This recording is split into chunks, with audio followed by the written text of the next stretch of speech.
Good morning everyone. আমি Kaniz Khadija Khatun, Shantiniketan institute of পলিটেকনিকে computer science and technology ডিপার্টমেন্টের একজন ফ্যাকাল্টি। তো আমি আগের দিন যে ক্লাসটা করিয়েছিলাম সেটা হচ্ছে সফটওয়্যার ইঞ্জিনিয়ারিংয়ের উপরে। তো সেখানে আমি ফার্স্ট পার্টটা করিয়েছি। তো আজকে দেখো আমরা আলোচনা করব সেকেন্ড পার্ট, মানে আমি ওয়াটারফল মডেল অবধি করিয়েছিলাম, মানে সফটওয়্যার ইঞ্জিনিয়ারিং কি, কেন ইউজ করব, কিভাবে ইউজ করব এবং কত টাইপের মডেল হয়, কিভাবে আমরা এই সফটওয়্যার ইঞ্জিনিয়ারিংকে আরও বিভিন্ন রকম মডেল দ্বারা আমরা ডেভেলপ করতে পারবো, কিভাবে ডেভেলপ করব এবং তার টোটাল প্রসেস এবং টেকনোলজি, কি কি টেকনোলজি আমাদের দরকার, কি কি নলেজ আমাদের গ্যাদার করা দরকার, বিভিন্ন রকমের নলেজ আমরা আগের দিন পেয়েছি। তো আজকে যে সমস্ত মডেলগুলো আমরা পেয়েছিলাম, তো অ্যাকর্ডিং টু সিলেবাস আমাদের ফোর্থ সেমে যে মডেলগুলো রয়েছে, ওয়াটারফল মডেল আছে, আরইটি মডেল আছে, এরপরে নেক্সট আমাদের 5টা মডেল আমরা পাবো। এই 5টা মডেলকে নিয়ে আমরা ডিসকাস করব। তো অলরেডি আমি ওয়াটারফল মডেল ডিসকাস করেছি আমার আগের যে পার্ট 1-এর যে ভিডিওটা আছে সেখান থেকে তোমরা দেখতে পারবে। ইনক্রিমেন্টাল মডেল আছে, নেক্সট হচ্ছে যে প্রোটোটাইপ মডেল আছে, দেন স্পাইরাল মডেল আছে। অ্যাকর্ডিং টু সিলেবাস আমি এই 5টা মডেলকে নিয়ে ডিসকাস করব। এছাড়াও আমাদের আরও অন্যান্য সফটওয়্যার ইঞ্জিনিয়ারিংয়ের মধ্যে মডেল রয়েছে। তো আগের দিন আমি যেটা ডিসকাস করেছি সেটা হচ্ছে ওয়াটারফল মডেল। ওয়াটারফল মডেল আমরা কি কি কারণে ইউজ করতে পারি, ওয়াটারফল মডেলটা কি, তার স্ট্রাকচার কি, এবং সেটা মেনলি আমরা কোনো ছোটো প্রজেক্টের জন্য ইউজ করতে পারবো, ছোটো কোনো ডেভেলপমেন্টের জন্য ইউজ করতে পারবো। এবং আর একটা কি অ্যাডভান্টেজ ডিসঅ্যাডভান্টেজ ছিল, সেটা হচ্ছে কি না, যে ওয়াটারফল মডেলের মধ্যে আমরা একটা প্রসেস যদি আমরা এগিয়ে যাই, তো নেক্সট ফেজে গিয়ে আমরা সেটা পুনরায় ব্যাক করতে পারি না। তো এই সমস্ত অ্যাডভান্টেজ এবং ডিসঅ্যাডভান্টেজদের মধ্যে দিয়ে আমরা ওয়াটারফল মডেল পড়েছি এবং আলটিমেটলি টোটাল একটা রেজাল্ট পেয়েছি কি, যে ওয়াটারফল মডেলের দ্বারা আমরা সফটওয়্যার ডেভেলপমেন্ট করতে পারবো as a waterfall model structure. তো আজকে আমরা পড়বো হচ্ছে যে RAD means rapid application development model. Rapid application development মডেলও একটা হচ্ছে সফটওয়্যার ডেভেলপমেন্ট মডেল। তো এটা কীভাবে এই আমরা এই স্ট্রাকচার ওয়াইজ করবো এবং তার অ্যাডভান্টেজ, ডিসঅ্যাডভান্টেজ এবং এই মডেলটা থেকে আমরা কি কি পাবো, কোন প্রজেক্টের জন্য আমরা ইউজ করব, এইসব জিনিসগুলো আমরা জানবো। তো RAD is a linear sequential software development. এখানেই একটা কথা বলছে যে লিনিয়ার সিকুয়েন্সিয়াল। তো তোমরা সকলেই জানো লিনিয়ার সিকুয়েন্সিয়াল জিনিসটা কি। লিনিয়ার মানে 1 বাই 1 স্টেপ বাই স্টেপ একটা সিকুয়েন্সে যাবে, সেটা হচ্ছে যে লিনিয়ার সিকুয়েন্সিয়াল, মানে একটা স্টেপ ওয়াইজ আমরা একটা মডেলকে ডেভেলপ করতে পারবো। Software develop process model that emphasize a concise deployment cycle using an element based construction approach। তার মানে হচ্ছে যে একটা আমরা পড়ছি যে লিনিয়ার সিকুয়েন্সের মধ্যেই আমরা পাচ্ছি যে এর মধ্যেই আমরা পাচ্ছি যে লিনিয়ার সিকুয়েন্সিয়াল। এটা হচ্ছে যে একটা লিনিয়ার বা 1 বাই 1 লিনিয়ার সিকুয়েন্সে আমরা এই মডেলকে নিয়ে এগোতে পারবো। এবারে হচ্ছে যে software development process model that emphasize a concise development cycle using, মানে একটা টোটাল যে সাইকেল থাকবে সেটা ইউজ করে অ্যান এলিমেন্ট বেস, যে সমস্ত এলিমেন্টগুলো আমরা নেব, বেসড কনস্ট্রাকশন অ্যাপ্রোচ। মানে অ্যাজ আ কনস্ট্রাকশন অ্যাপ্রোচ মানে বলতে চাইছে যে যেভাবে একটা কনস্ট্রাকশন জিনিসকে আমরা টোটাল জিনিসটাকে গ্যাদার করে, প্ল্যানিং করে, এস্টিমেট করে আমরা এগোই, সেইভাবে আমরা এই প্রসেসে এগোই।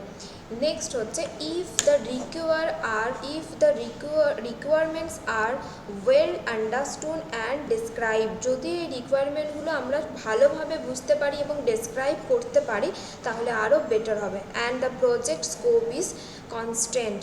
তো প্রজেক্টের যে ফিউচার যে স্কোপটা আমরা পাবো সেটা কনস্ট্যান্ট থাকবে। The RAD process enable a development team to create a fully functional system within a concise time period. তো ফুললি ক্রিয়েশন বা ফুললি ফাংশন যে সিস্টেমটা থাকবে, তো একটা টাইম পিরিয়ডের মধ্যে আমরা কমপ্লিট করতে পারবো। এটা হচ্ছে যে র্যাড মডেল। তো RAD is a concept that product can be development faster and of higher quality through। তো আমরা যেটা ওয়াটারফল মডেলের মধ্যে পড়েছি যেটা আমরা স্মল প্রজেক্টের জন্য ইউজ করতে পারবো, যেখানে কিনা একটা আমরা ফেজ যদি আমরা এগিয়ে যাই তো নেক্সট ফেজে আমরা পুনরায় ব্যাক ফেজে আসতে পারবো না, আমাদের পরপর নেক্সট ফেজে চলে যেতে হবে। তো এখানে আরও ডেভেলপমেন্ট, আরও বেটার জিনিস পাচ্ছি কি র্যাডের মধ্যে র্যাড ডেভেলপমেন্টটা খুবই faster and high quality through করে। তো কী হাই কোয়ালিটি এর মধ্যে রয়েছে আমরা দেখে নেব। Gathering requirement using workshop or focus group, যে রিকোয়ারমেন্টগুলো রয়েছে তো সেই ওয়ার্কশপ অর ফোকাস গ্রুপ মানে আমরা যে সমস্ত রিকোয়ারমেন্টগুলো নিচ্ছি সেগুলোকে আমাদের ভালোভাবে ফোকাস করতে হবে। And prototyping and early retrieve user testing of design, যে সমস্ত জিনিসগুলো আমরা নেব খুব তাড়াতাড়ির মধ্যে প্রোটোটাইপ করতে হবে এবং রিট্রাইভ করতে হবে যে টেস্টিং পার্টটা রয়েছে, ডিজাইন পার্টটা রয়েছে তার টেস্টিং অনুযায়ী। এবং the reuse of the software concept, প্রত্যেকটা সফটওয়্যার যে কনসেপ্টগুলো রয়েছে সেটা আমরা রিইউজ করতে পারবো, মানে নেক্সট কোনো প্রজেক্টে আমরা কাজে লাগাতে পারবো। Rightly paced schedule that refers design improvement to the next product version। তো এই যে শিডিউলটা পাচ্ছি, যে ডিজাইনটা পাচ্ছি, সেটা নেক্সট কোনো প্রোডাক্ট ভার্সানে আমরা ইউজ করতে পারবো। Less formality in review and other team communication, এবং ফর্মালিটিস যে রিভিউটা রয়েছে সেটা আদার টিম কমিউনিকেশনের সঙ্গে আমরা করতে পারবো। এখানে দেখছো র্যাড মডেলের একটা ডায়াগ্রাম দেওয়া হয়েছে। র্যাড মডেলের ডায়াগ্রামটা এরকমই হয়, এটা প্রত্যেকটা একটা মডিউল অনুযায়ী হয়। আমরা যেটা ওয়াটারফল মডেলে করছিলাম যে একটা স্ট্রাকচারের মধ্যে আমরা পরপর ফেজে যাচ্ছিলাম, কিন্তু এই র্যাড মডেল হচ্ছে ডিফারেন্ট মডিউলে হয়, একই প্রসেস, একই রিকোয়ারমেন্ট, এবং প্রত্যেকটা টিম ওয়াইজ আলাদা আদার্স যে কমিউনিকেশন, মানে একটা টিম ওয়ার্ক একই প্রসেসেই এগোবে এবং একটা মডিউল অনুযায়ী তারপরে এটা গ্যাদারিং হয়ে হচ্ছে আমাদের টোটাল প্রোডাক্টটা হবে। তো ফার্স্টে আমরা দেখতে পাচ্ছি যে business modelling, data modelling, process modelling, application generation এবং টেস্টিং অ্যান্ড টার্নওভার। তো এই সেম জিনিসই আমার মডেল 1-2তে আছে, সেম জিনিসই আমি মডেল 3তে পাচ্ছি। তো এটা হচ্ছে যে আলাদা, এখানে দেখো বলেই দিয়েছে যে less formality in reviews and other team communication, মানে এটা প্রত্যেকটা একটা টিম ওয়ার্ক কাজ হচ্ছে, বাট প্রত্যেকটা টিমের মধ্যেই কিন্তু এই একই সেম ফেজ বা সেম আমরা রিকোয়ারমেন্টগুলো ফলো করছি, সেম স্টেপগুলো আমরা ফলো করছি। তো একটা মডেলিংকে গ্যাদার করে তারপরে আমাদের র্যাড মডেলটা আমরা পাচ্ছি। ঠিক আছে, নেক্সট হচ্ছে the various phases of RAD are as follows, কোন ফেজগুলো ফলো করছে এবং তার মধ্যে কী কী জিনিস আমরা পাচ্ছি। ফার্স্ট ওয়ান হচ্ছে যে বিজনেস মডেলিংয়ের মধ্যে কী রয়েছে, the information flow among businesses function in defined by answering questions like what data drives the business process। এর মধ্যে যে সমস্ত ইনফরমেশন, যে ফাংশনের যে ইনফরমেশনের রয়েছে এবং তার যে পার্টিকুলার সেই ফাংশনের ডেফিনেশনটা কী এবং তার কোয়েশ্চেন আনসার, সমস্ত রকমের data drives the business process, এবং সমস্ত রকমের ডেটা আমরা ড্রাইভ বলতে আমরা গ্যাদার করছি বিজনেস প্রসেসে। And what data is generated and who generates it and where does the information go and who process it and so on, মানে কী data generate করা হবে, কোথায় জেনারেট করা হবে এবং কে করবে, এবং টোটাল এই ইনফরমেশনটা কোথায় গিয়ে যাবে এবং এই প্রসেসিংটা কে করবে, এই টোটাল জিনিসটা হচ্ছে বিজনেস মডেলিংয়ের মধ্যে পড়ছে। ঠিক আছে, তো বিজনেস মডেলিং ক্লিয়ার। নেক্সট তোমরা দেখতে পাচ্ছ যে আমরা কি পাচ্ছি, ডেটা মডেলিংটা কি, যে ডেটা মানে আমরা বুঝতে পারছি যে কালেকশন অফ এন্টিটি, মানে আমরা যে সমস্ত জিনিসগুলো দিয়ে আমরা পার্টিকুলার প্রোগ্রামটা বা পার্টিকুলার টাস্কটাকে আমরা এগোবো সেটাই হচ্ছে যে ডেটা। যেখানে জানো আমাদের টেকনোলজি লাগবে, যে টেকনোলজিটা আমাদের কম্পিউটার সায়েন্স বেসড টেকনোলজি, যে ল্যাঙ্গুয়েজগুলো আমরা এখানে জেনারেট করব বা যে কোডিংটা আমরা জেনারেট করব, তো সেই কোডিংটাই হচ্ছে ডেটা কালেকশন অফ এন্টিটি, যেই ডেটাটাকে দিয়ে আমরা জেনারেট করব। The data collected from business modeling is refined into a set of data object, that is entities that are needed to support the business। যে সমস্ত এন্টিটি বা অবজেক্টগুলো আমাদের দরকার আছে, যেগুলো আমাদের বিজনেসের ক্ষেত্রে সাপোর্ট করবে। The attributes that is character each entity, প্রত্যেকটা এন্টিটির একটা করে ক্যারেক্টার রয়েছে, যেগুলোকে আমরা অ্যাট্রিবিউটস বলছি, আর আইডেন্টিফায়ার, যেটা দ্বারা আমরা আইডেন্টিফাই করতে পারবো। And relation between this data objects entities is defined। ওকে, তো প্রত্যেকটা ডেটা যখন আমরা একসঙ্গে গ্যাদার করছি, তো সেই ডেটার গ্যাদারিং বা সেটাকে বলছি আমরা অবজেক্ট অর এন্টিটিস।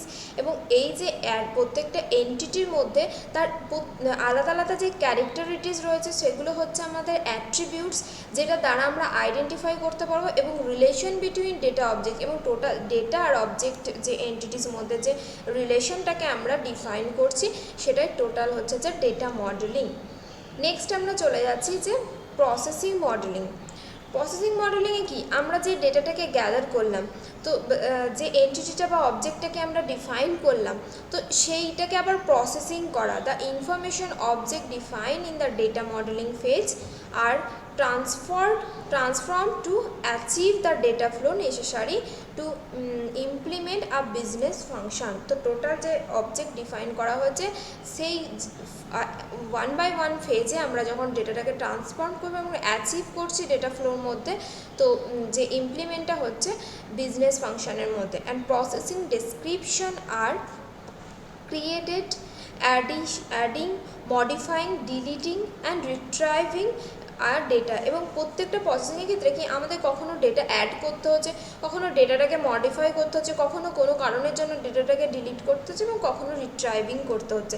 এই যে টোটাল প্রসেসিং, এটা হচ্ছে যে টোটাল যে ডেটাটাকে নিয়ে আমরা প্রসেস করছি, সেটা হচ্ছে যে প্রসেস মডেলিং। নেক্সট আসছে কি যে application generation. Automated tools are used to facilitate construction of the software, even they use the fourth generation technology। fourth generation টেকনোলজির মধ্যে দিয়ে আমরা এই র্যাড মডেলের টেকনোলজিটাকে আপডেট করছি, বা র্যাড মডেলের টেকনোলজিটাকে ইউজ করছি fourth generation টেকনোলজির মধ্যে দিয়ে। নেক্সট হচ্ছে কি যে testing and turnover. May of programming component have already been tested since RAD emphasize reuse। মানে হচ্ছে যে প্রোগ্রামিং যে কম্পোনেন্টগুলো পাচ্ছি, অলরেডি আমার র্যাডের মধ্যে টেস্টেড করা আছে, এমফোসাইজ করা আছে, সেটাকে আমরা রিইউজ করছি। যে যখনই আমরা র্যাড মডেলটাকে ইউজ করছি, তার মানে অলরেডি আমার সেখানে টেস্টেড করা আছে, কম্পোনেন্টগুলো দেওয়া আছে, তার মানে আমরা সেগুলো রিইউজ করছি। So this reuse the overall testing time, but the new part must be tested and all interface must be fully exercised। Okay, তো আমরা দেখে নিলাম যে র্যাড মডেলটা কী জিনিস, কী কম্পোনেন্ট আমরা ইউজ করছি, এবং তার যে স্ট্রাকচার, এবং সেই স্ট্রাকচারের মধ্যে যে ভ্যারিয়াস টাইপের যে ফেজগুলো রয়েছে, সেই ফেজগুলোকে আমরা দেখে নিলাম।